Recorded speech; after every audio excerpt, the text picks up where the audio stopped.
Okay, does anyone have anything they'd like to ask or comment on or share from this morning? I just wanted to share a couple things really quickly. First, I've been really appreciating how you've been having us like pull our shoulders up, lift the shoulders, and then slowly let them down. That's been it's been shocking just how good that feels and what a big difference it's making for my shoulders. So I really appreciate that. So I want to thank you for that. And then an experience I had is standing meditation where I was doing Dantian breathing, and it felt like the Dantian opened up more. And as it did, it felt like it spread to my bones, and it felt like they became iron.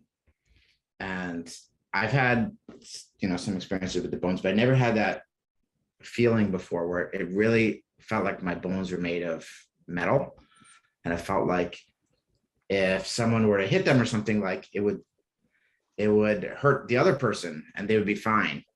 And it felt like, oh, this is like iron shirt. This is why it's called iron shirt.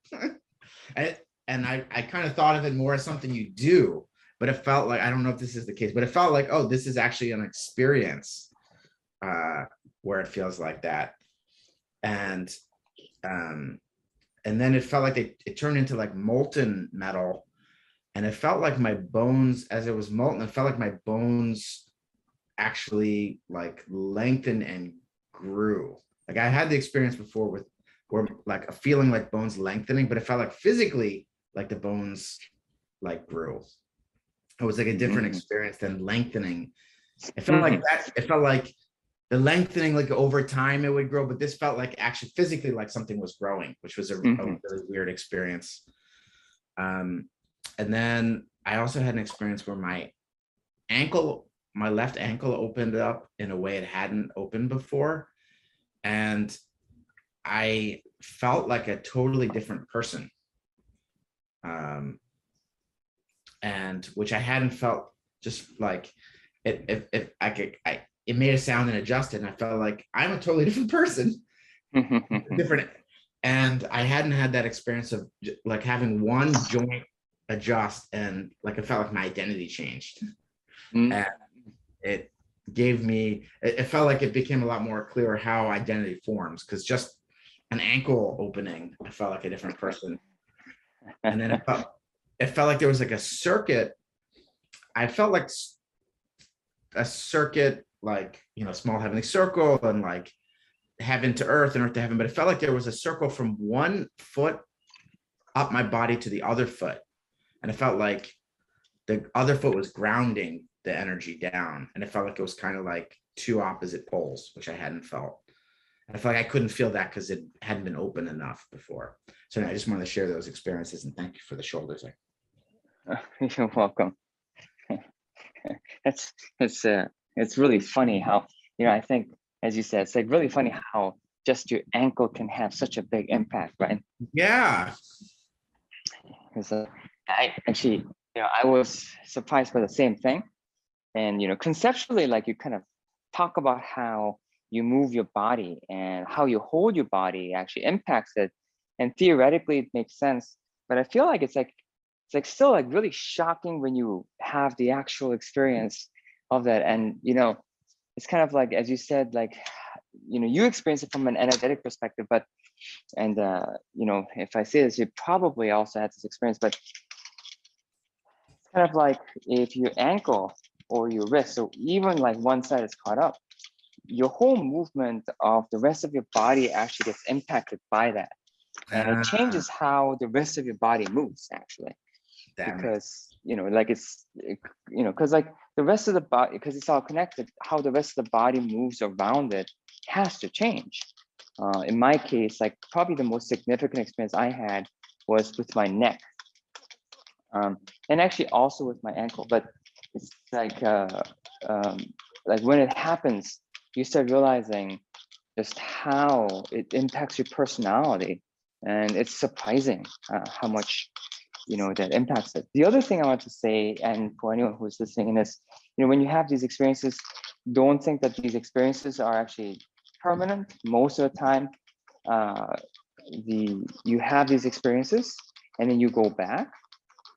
But it's very important. It's very important because it gives a frame of reference. And once the brain experiences this different way of being, it actually starts searching a way to be in this new form better. But it goes back, and like we wonder, well, if that's a better thing, why do you go back? And it has to do with learning. And this didn't actually become apparent to me, but we don't actually have the skill sets. It's almost like, probably it's a good analogy is you went on a trip and you went to, let's say for instance, Europe, and you really liked it there and you just loved it and you're just like, wow. And then you realize this is where I want to be. And then you come back home because all your stuff is still at home. And so you need to bring it back, and you don't know the language yet, and your life is not organized yet for you to be, you know, in Europe or wherever you were. And so now you start making arrangements to live in this other country. And so the brain works in the same way, where it goes to this new place, and then it starts finding its way there in a more stable way, step by step, slowly. And that's one of the reasons why it's gradual, yet at the same time spontaneous. And they're both true. And it's kind of like, and there are some cases where just like sometimes you don't have a choice and you just move. People have these crises where they have to flee from their country and they're just uprooted and they have to live in a new country. And having a sudden complete change is actually akin to that. It is actually rather dramatic. And so it's actually very disruptive. And we think we want it because we think that when the current pain that we're going through stops, then we'll be pain-free, but it's actually really not the case. It will just be replaced with a different kind of pain. And so the body is wise and it changes gradually. And so having this perspective actually allows us to have a lot of peace and just take one step towards more and more balance, towards finding our naturalness and a more balanced state of being. And so I just kind of wanted to just inlay that perspective, because I feel like on the path of cultivation, having these jumps, like having these trips to inspire you, to have a goal, to know what it's like, is very important. And then to actually at the same time find your gratitude in the path itself, where you appreciate the growth that you're making towards freedom. And I feel like that just having the perspective actually allows us to really live life from a place of as if we already had that change, knowing that actually this moment is the best moment that we can have. So before I comment on anything else, just kind of wanted to just relay that perspective in terms of change, because I think it's easy when we hear these experiences of other people. Sometimes it is permanent, but most of the time it's actually not. So I think I just want to share that. There is one kind of change that is permanent and it feels good and it feels like it happened suddenly, but it's actually not a change. It's after, instead of actually making a trip, you actually did everything. You made all the preparations, you made the move, and then you were prepared, and then you were in the new country. And that's called an integration point. And it also happens suddenly, just like if you move to a new country, you fly and then all of a sudden you're there. So it happens suddenly, but it just looks sudden. It just what happens at the end. And so people think that you can have the experience of an integration point, all the time, and you can't. It's the culmination of all your cultivation coming together. It's like a point of understanding that came together, and inside they came together because of all the experiences that accumulated before. So now again, if you have this understanding, then you become grateful for the path itself, where you become grateful for the process itself, and these moments of trips and integration points become kind of the gift that you receive, and they're called fruits. But the bigger fruit is the actual path. So, because it's like a baseline experience.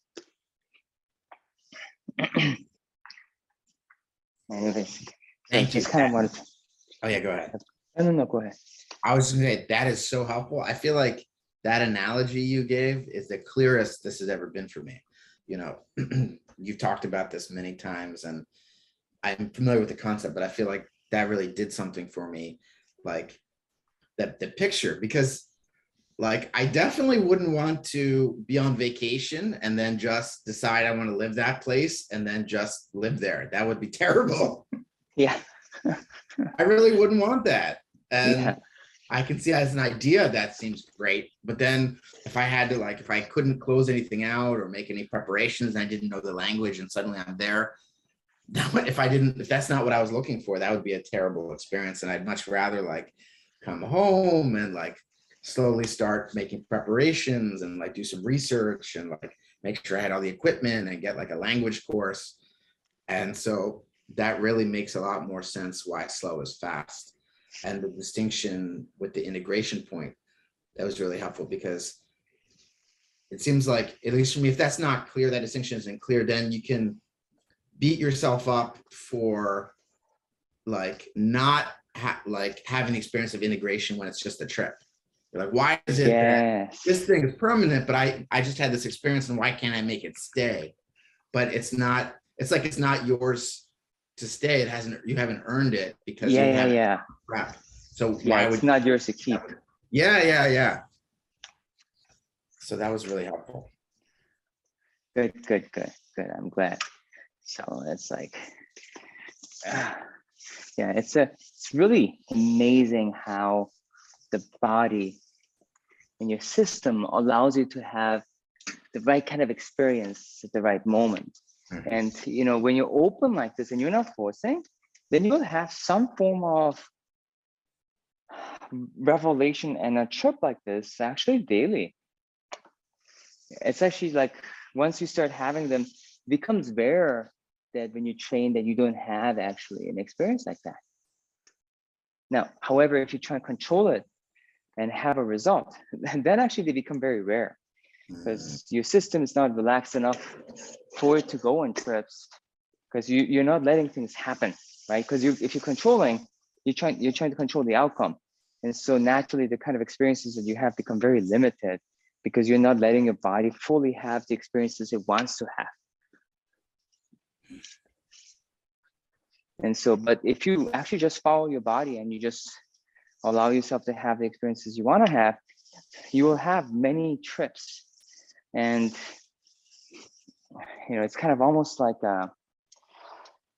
allocating a budget to go on trips regularly. Travel is important, so you actually allocate a budget to basically travel more often.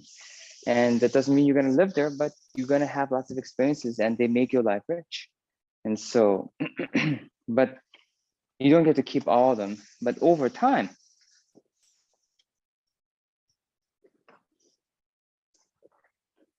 they really start making a difference.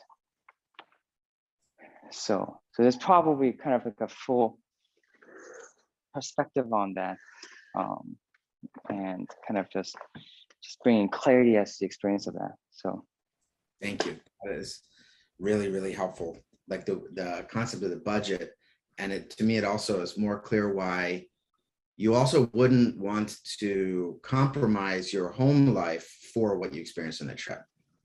Yes, Like if you're like, oh, I went to Japan, it was awesome, then you get fixated on that, and then you actually don't take care of your home life where you do live because you're so fixated on that, then you actually can't travel anymore, because like if you don't take care of your job, which paid for you to go on that trip, then there's no more trips. exactly, exactly. And that's why the path, your current path is the most important, because it allows you to basically get to where you want to get to, also while having really a diversified experience that makes your life rich. So yeah, well said, well said. So and the iron shirt experience that you had was actually really spot on. Actually, that feeling kind of spreads to your skin, what you talked about. And so that iron shirt experience that you talked about, it needs to actually stabilize to a state of being. So, you know, you just kind of realize, oh, I just, as I am, actually, I feel like I'm protected. And that's actually where the like term such as golden bell comes in, because you start feeling rather golden, and literally your bones and your skin and your whole body kind of feels like it's golden, and into your skin it feels like um, just like you felt like your bones becoming metal. It's not quite like that. The skin quite doesn't feel like hard like that, but it feels really buoyant. I don't know what to say. It just feels kind of just impenetrable, and it also feels like there's a layer on top of that, and you literally kind of feel like a golden like bell, if you will. And so that's actually where some of these terminologies come in, or you know, golden Buddha, or so like there are actually some of these fancy names, you know, golden bell, iron shirt, or and things like that. And part of the reason is because it gives you that experience, and as you said, it's not something you do. It's one of the reasons why it takes, or I should say, there are some things that you can do, but uh, in terms of like Negong training, the way you get there, it typically takes actually a decent amount of time to get there, for the reason because you're trying to actually have it just be your normal state of being. That is super cool and super inspiring. Thank you. I think it's only inspiring for the people where that's their path. It's like, if you look at it, not everyone ends there. It really depends on whether that's, you know, like the kind of abilities that manifest. It's not the fruits that manifest, really depends on the person's nature and makeup. And so, and now everybody has some of these experiences across the board. Like if you do it enough, everyone has some iron shirt experience actually. But whether you actually end up there or not actually really depends on whether that's kind of your nature meeting, as in, you know, the people that really get there, they really need to have an interest towards that. And it's kind of like a really interesting thing where you're just interested in it for like no reason. um it's like for some reason you're just interested in it. It just floats your boat. And there's some people who get you know, uh really just into the sword form, and you know, I always like the sword form, but it never really spoke to me as much. But some people really, that's their thing. And for some people it's meditating, for some people it's iron shirt, some people, it really depends. So, but the it the more important thing is it helps you just stabilize your state more, because as you need to deepen it, your cultivation needs to deepen anyways. Okay, so that was probably enough on that. Okay. Thank you. That was awesome. Thank you so much, Master Kim. Oh, you're welcome. Okay, does anyone else have anything they'd like to share or comment on or ask any questions? I'll probably have to be short because I'm towards the end of my cleaning.